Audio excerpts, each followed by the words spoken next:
Hello and welcome back to Confidence in Christ with Kayla. We are actually going to be finishing up our mini-series in 2 Corinthians chapter 3 today.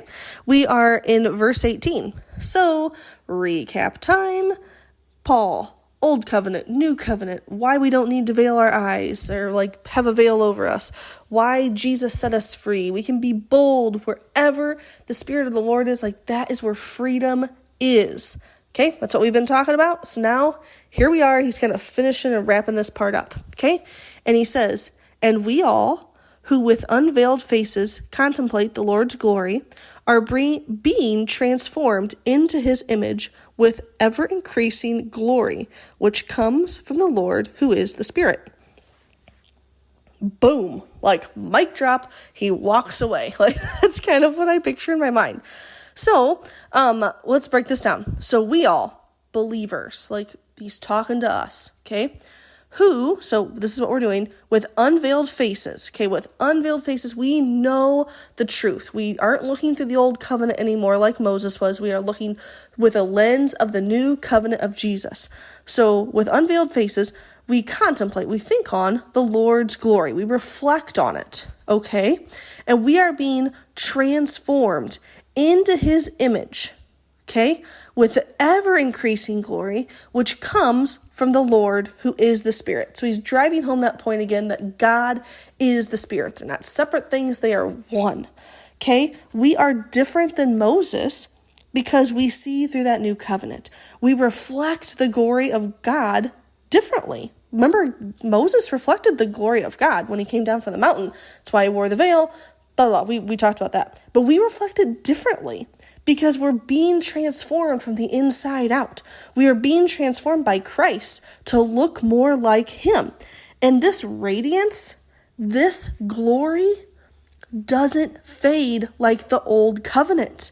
It won't fade because we have the hope of Jesus.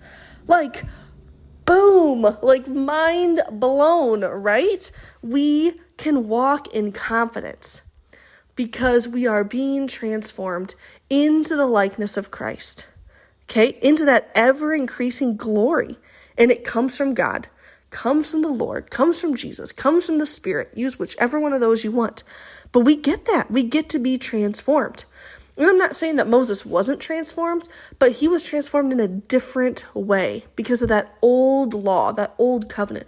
We live on the other side of that now. We are post-cross people, right? We are after the cross. And because of that hope, because of that news, because of that new covenant that God gave us, we have hope. We can be bold. We can walk in confidence. We can walk in freedom. Because we have the Spirit inside of us, and where that Spirit is, remember, there is freedom. We have this ever-increasing glory, this transformation happening inside of us. Let it transform you. Stop fighting it. We fight it. Our flesh fights it because we go, well, if I let God transform me, am I actually going to be myself? What's going to happen to me? I don't want to be some completely different person. Rain check your selfishness. Indefinitely, and take the transformation. Because trust me, the person God created you to be is on the other side of that transformation, and you need to let it happen because that is where your purpose lies. We can't reach our full potential and purpose in life without being transformed by the glory and the righteousness and just the covenant that Jesus brought to us. We can't be. So, indefinite rain check on the selfishness thing. We all got it. I'm not calling you out. I'm calling me out too. We've all got it. Set it aside and be transformed. Let him transform you. Get into the word.